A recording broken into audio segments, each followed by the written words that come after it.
नमस्कार. महाराष्ट्र योजना कॉर्नरमध्ये आपल्या सर्वांचे स्वागत आहे. आजच्या व्हिडिओच्या माध्यमातून आपण बघणार आहोत की राज्यात प्रधानमंत्री आवास योजना, पीएम जनमन या केंद्र पुरस्कृत तर रमाई आवास, शबरी आवास, आदिमम आवास, पारधी आवास, अटल बांधकाम कामगार वसाहत, यशवंतराव चव्हाण व मुक्त वसाहत, पुण्यश्लोक अहिल्यादेवी होळकर आवास, मोदी आवास तसेच धर्मवीर आनंद दिघे घरकुल या योजनेत राबवण्यात येत आहे.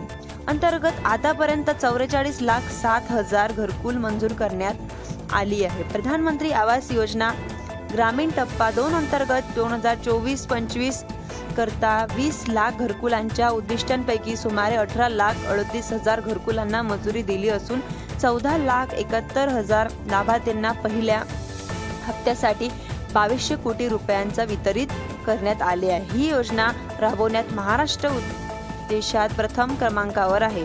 लोकप्रतिनिधी आणि लाभार्थींच्या मागणीला प्रतिसाद म्हणून राज्य सरकारकडून या योजनेच्या अनुदानास 50,000 रुपयांची वाढ करण्यात येणार आहे. या योजनेच्या घरकुलांच्या छतावर सौर ऊर्जा संच देखील बसवले जाणार आहे. प्रधानमंत्री आवास योजना शहरी 1 अंतर्गत 44,27,000 घरकुल मंजूर असून त्यापैकी 28,304 घरकुलांचे बांधकाम हे पूर्ण झाले आहे.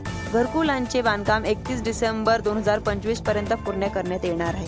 प्रधानमंत्री आवास योजना शहरी 2 पुढील 5 वर्षांसाठी 5 लाख घरकुलांचे उद्दिष्ट असून त्यांच्यासाठी 8,100 कोटी रुपयांचा निधी उपलब्ध करून देण्यात येणार आहे.